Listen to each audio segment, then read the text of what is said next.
Oh, hi. Today we focus on Japanese power. Echo CS800P, Yamabiko Corporation. Today we build samurai. All right, that's enough of that. So, yeah, what we're going to do right now is break it down and get the numbers on this CS800P. This is already sold to a man named Mark.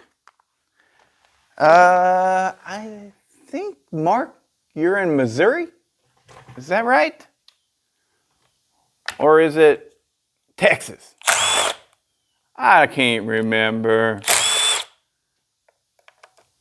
But we're going to give it our best shot.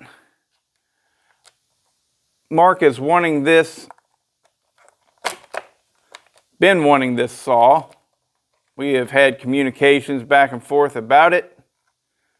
That's odd. That's a weird setup there. And we came to a deal. He sent me the money. He was wanting just to buy it, just outright, purchase it. And I did not feel comfortable selling it in the condition that it was in, because it has this situation where it goes lean on idle, like whenever you run it in the cut, you're running it, and then you come out of the cut and you release the throttle, it wants to die. So that tells me it's going lean on idle. So originally I thought that it must be because of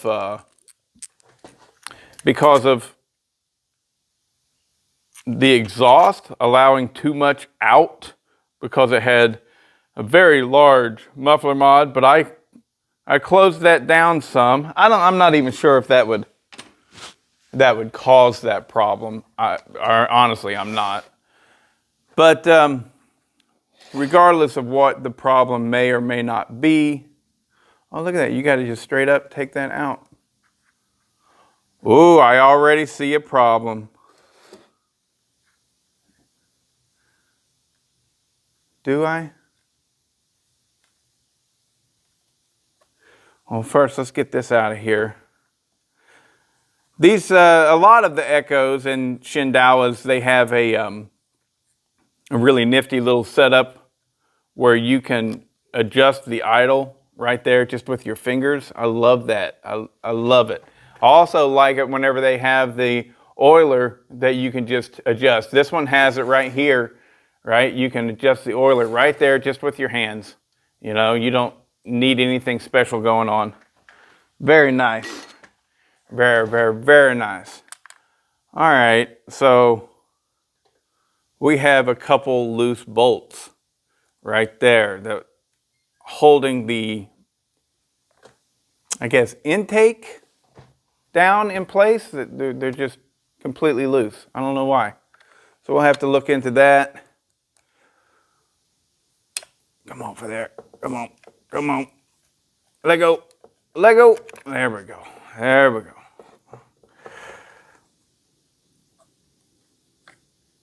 I'll get this out of the way. This is your choke lever.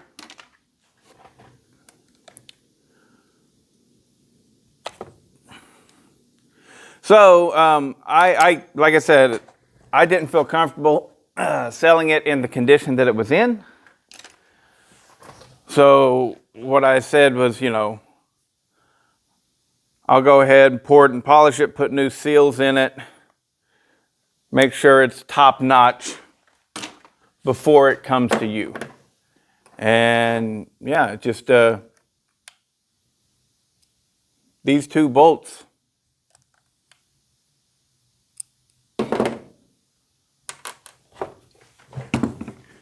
Up top here is where they go. One there, one there. I don't know if you can see that, but I hope you can. That's clearly a problem. Hopefully those holes aren't stripped out. Let's go ahead and see.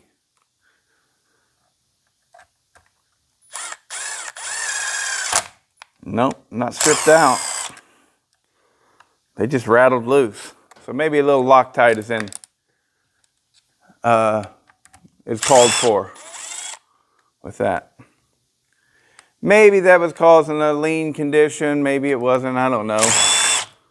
But we'll put it back together the best we can and go from there. It's the first time ever opening up one of these. And first thing I notice is that ring is missing to hold the intake boot open. You know what I'm talking about? A lot of saws have that. Probably most saws have that, actually.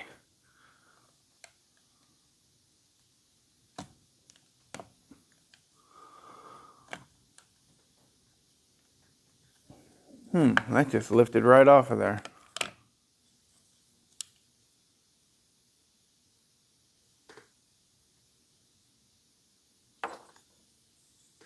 This is a really nice unit. It's very low hours. And yeah, there's no clamp on there at all. There's no clamp on the intake boot holding it to the intake on the cylinder. There's no clamp. There's a spring around there that is it's in good shape. It's there. That seems like a design flaw, doesn't it? Maybe there's something in there that I'm not seeing. What next? Ooh, this whole thing just wants to come off. Look at that.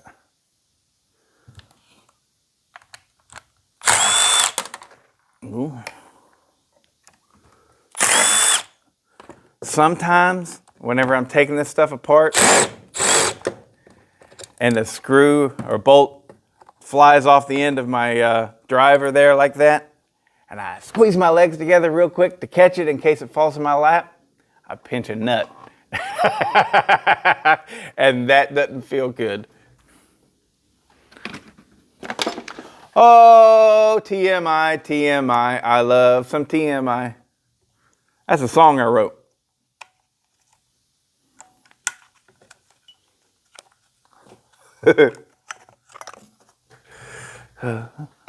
Yeah, this is definitely a pretty low hour saw. I got this saw from Eric Salyer and traded for it. And I ran it a few times. And honestly, I was like, yeah, it's pretty good, you know, but mostly I was being kind. Really. It just never really had balls, you know? Not like you'd think an 81cc saw should, you know? When I think of an 81cc saw, I expect it to really be a pounder. Have some serious torque and stuff.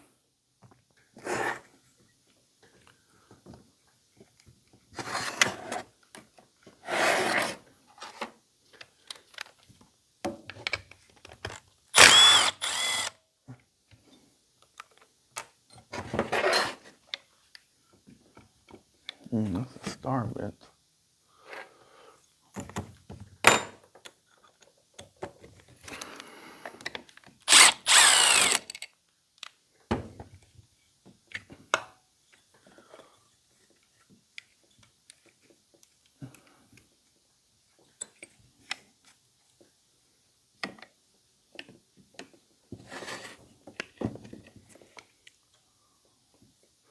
What's holding on to it?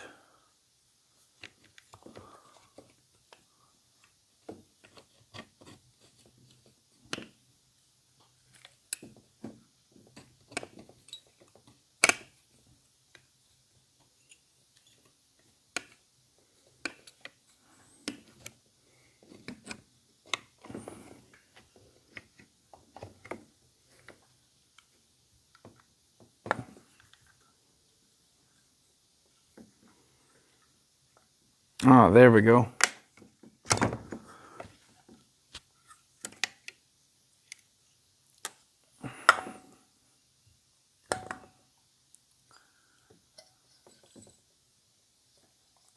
Come on.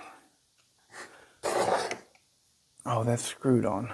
Well, we'll just leave that hooked on. Oh yeah, I wasn't missing anything. It's just, that intake boot is just a slip fit that goes right on there. Wasn't expecting that.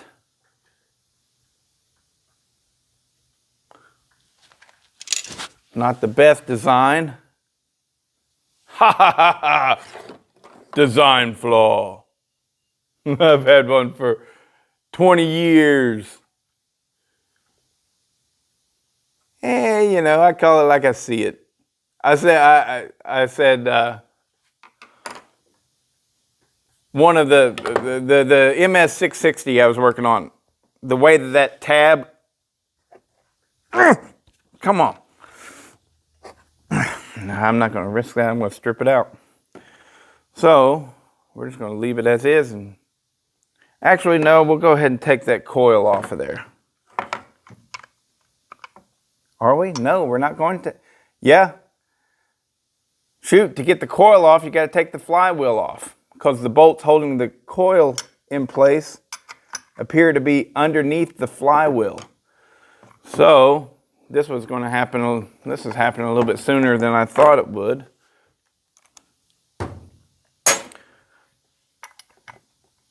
Flywheel removal.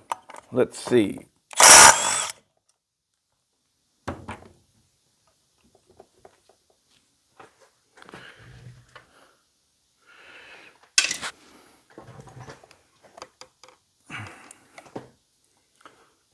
That flywheel just looks like it's going to cause a problem.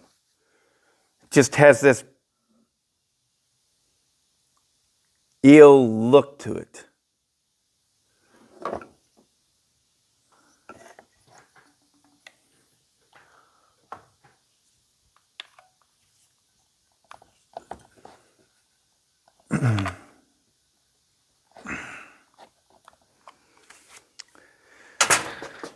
Time for some heat.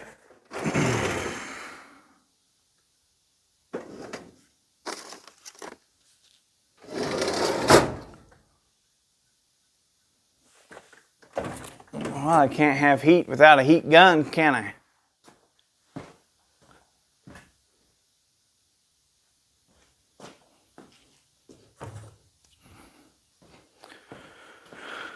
Okay, so one of y'all said, gave me the tip of after I get the flywheel good and warmed up, smack it on the other side. So I got the clutch.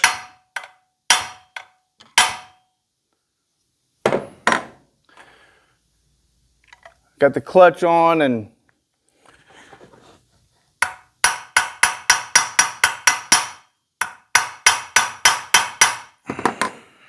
that doesn't seem to work.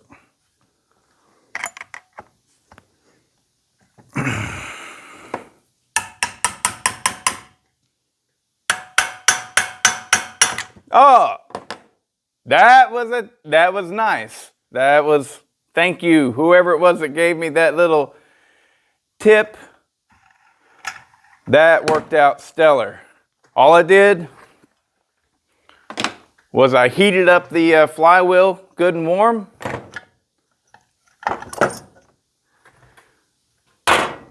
And once it was good and warm, I had make sure the threads on that crank are safe by putting the clutch on there. And you saw it, light taps, but I had to put pressure behind the flywheel. Boop, it just came right on off. So that is nice. Now we'll go ahead and get this, whoop, did you hear that?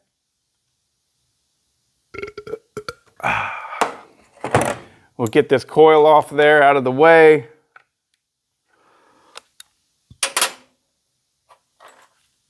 And we're about ready to get down to business.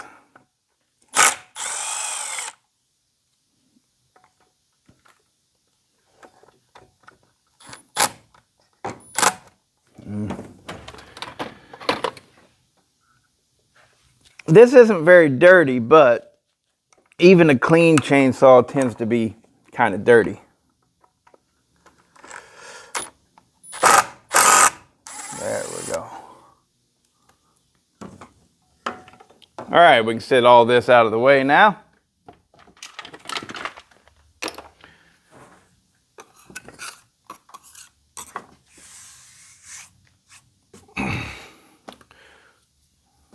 We're getting closer, getting closer. All right. Exhaust.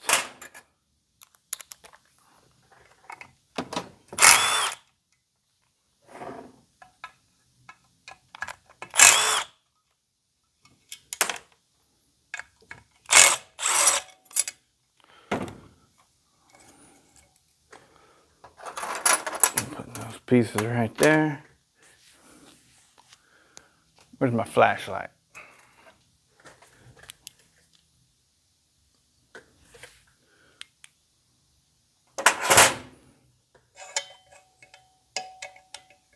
Yep.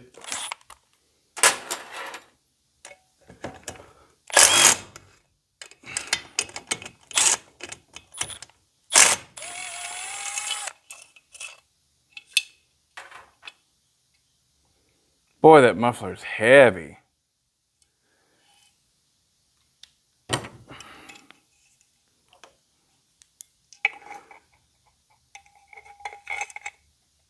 I see what I did. Yeah. All right. Okay. Piston looks perfect. I mean, it's got a new piston in it. It's a Little Red Barn piston. It's got a brand new piston in it. And oh no, don't do that. Don't do that.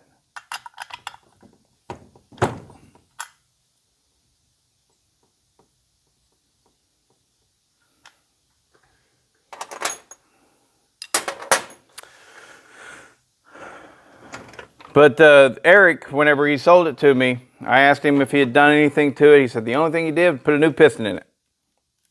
And so for that reason, I'm going to go ahead, change the crank seals, because who knows what the reason for the piston being burnt up was to begin with. Let's see, maybe I can use...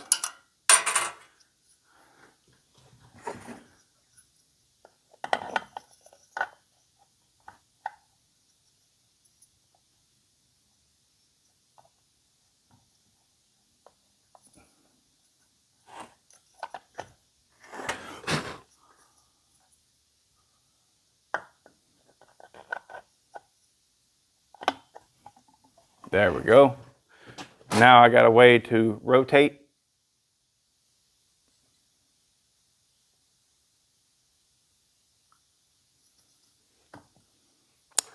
As expected, big fat squish band. Let's see what the numbers are. This is without a base gasket. 40 thousandths. Not too bad. Not too bad.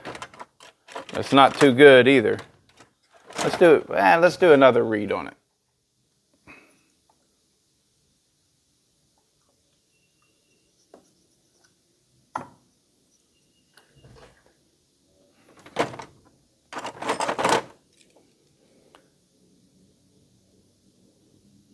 Yep, 40 thousandths.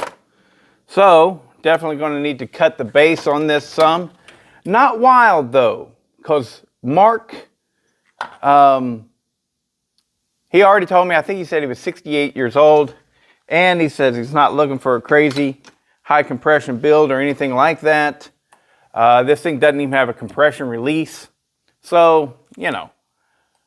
Oh, I'm still wanting to take that off. I'm wanting too bad, ain't I? We can't take it off yet because we have got to read the numbers. So this will be a pretty simple build. Nothing outrageous.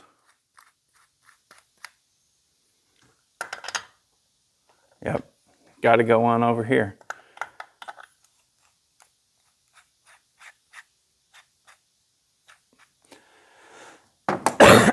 so I get these up to close to top dead center. I put this right side up. Yeah.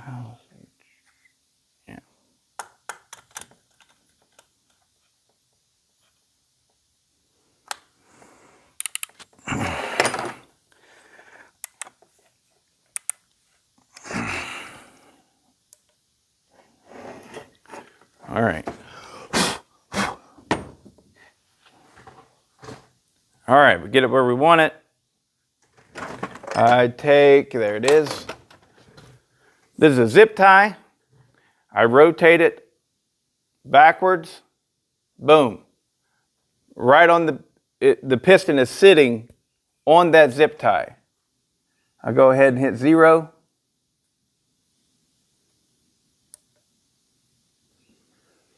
And then I hold that zip tie in place and turn it around the other way. I'm at 138.9. So 139.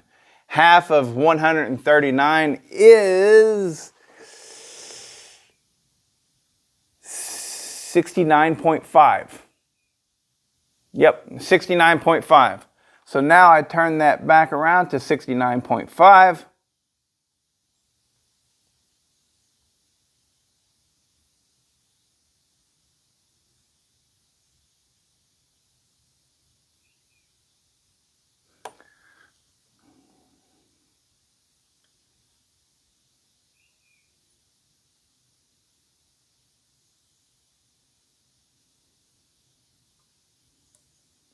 Zero it out, and I am sitting pretty at perfect top dead center.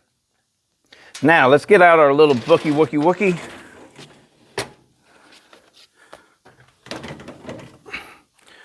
Give credit where credit is due. I learned this from the Tin Man.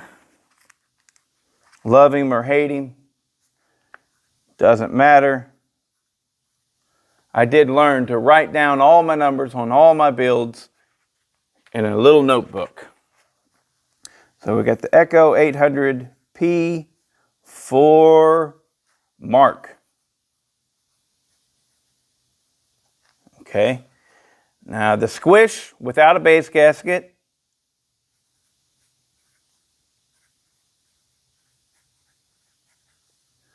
is at 40 thousandths.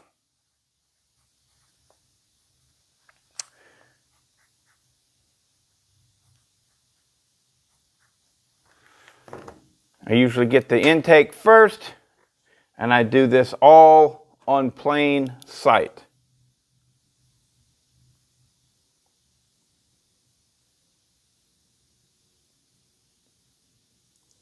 Rotate it around until there's just a crack, a little crack between the skirt of the piston and the bottom of the intake floor.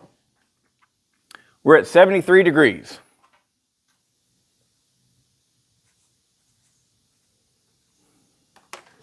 Now for the exhaust, I come in through the spark plug like this, turn it around,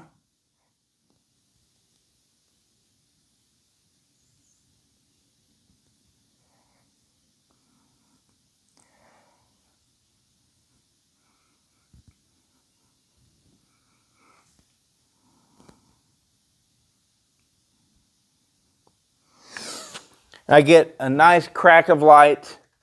I won't say all the way across the exhaust port, but you know, there's a difference between a glow of light and an actual crack of light, an actual beam of light. I get my first initial beam of light. I make sure it's about as wide as, you know, the pencil eraser.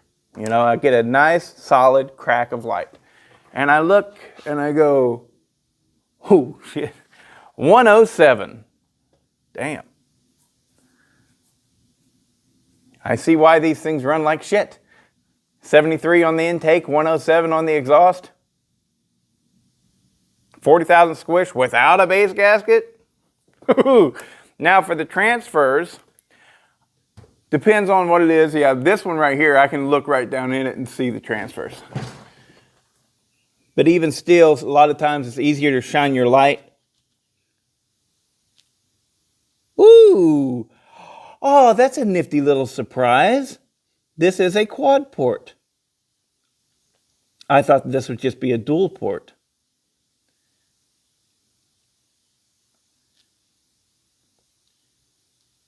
I would say probably about right there. They seem to be both coming on at the same time. And we see 133 point, well, we'll go with 133.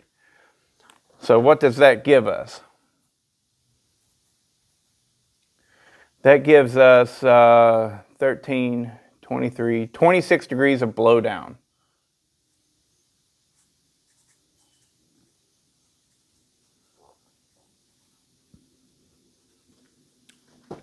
I would say for a saw like this, 26 degrees of blowdown ain't bad.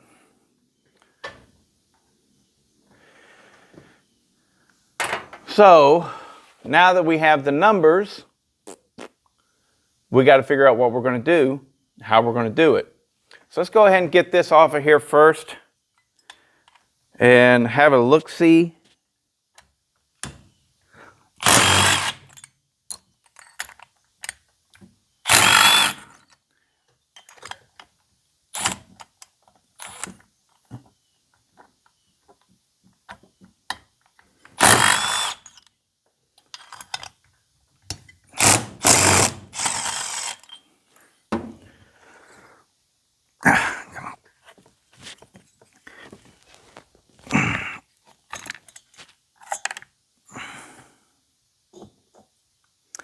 It is a domed piston, but it is flattened on the top.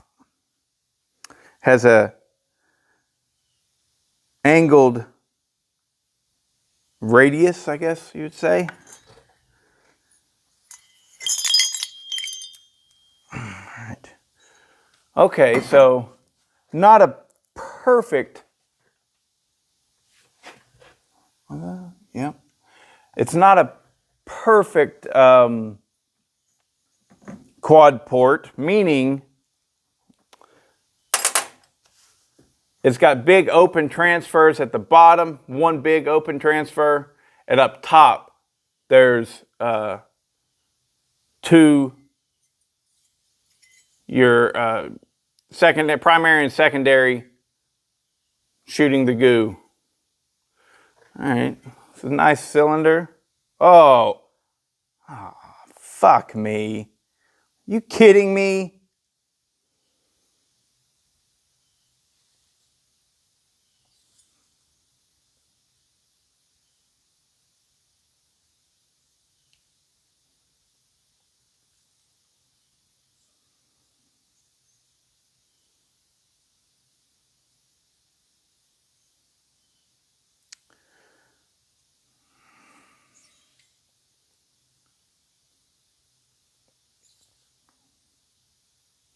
What to do in moments like these?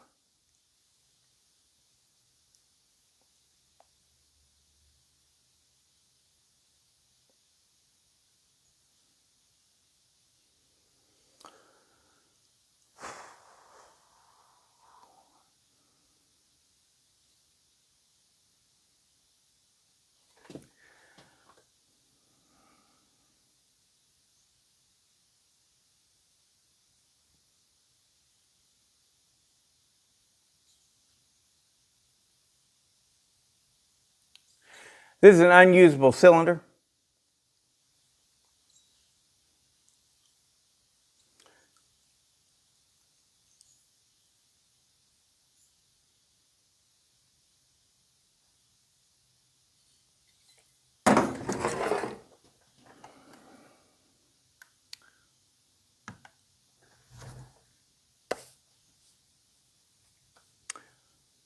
Well, might as well have a look.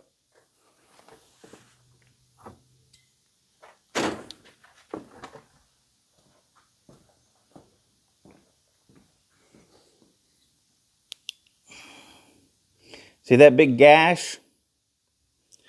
Something got pulled into this cylinder.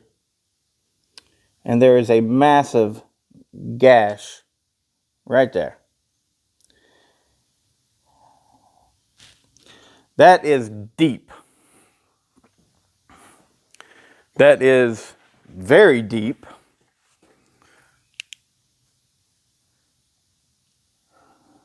And you'll never be able to build any kind of compression with this saw.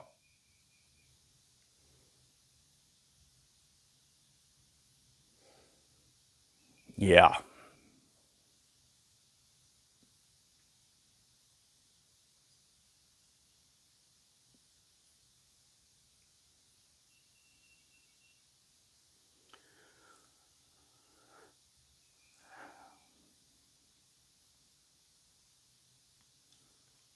Well, I'm glad that I took it apart, and I refuse to sell it to you, Mark,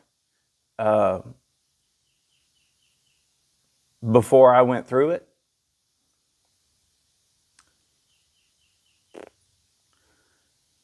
So what has happened, that's on the intake side. This thing has the pins on the intake side. Well, most everything has pins on the intake side. Some of them will have a pin over here on the exhaust side as well. But most everything has at least one pin on the intake side. That pin has worked loose from the previous piston and dug a hole, a valley, right there in the cylinder. I wish there was a way that I could show you how deep that is. But I can't. Just shining the light's just not quite enough.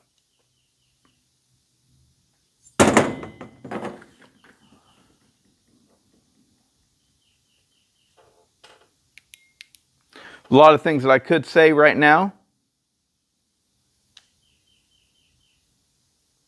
If you've watched far enough in this video, then you're probably one of the long-time subscribers.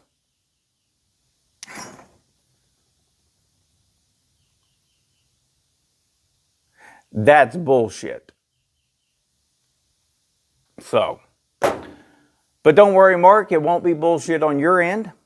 I'll order a new piston for it, and while I'm at it, I'll probably not reuse that Little Red Barn piston.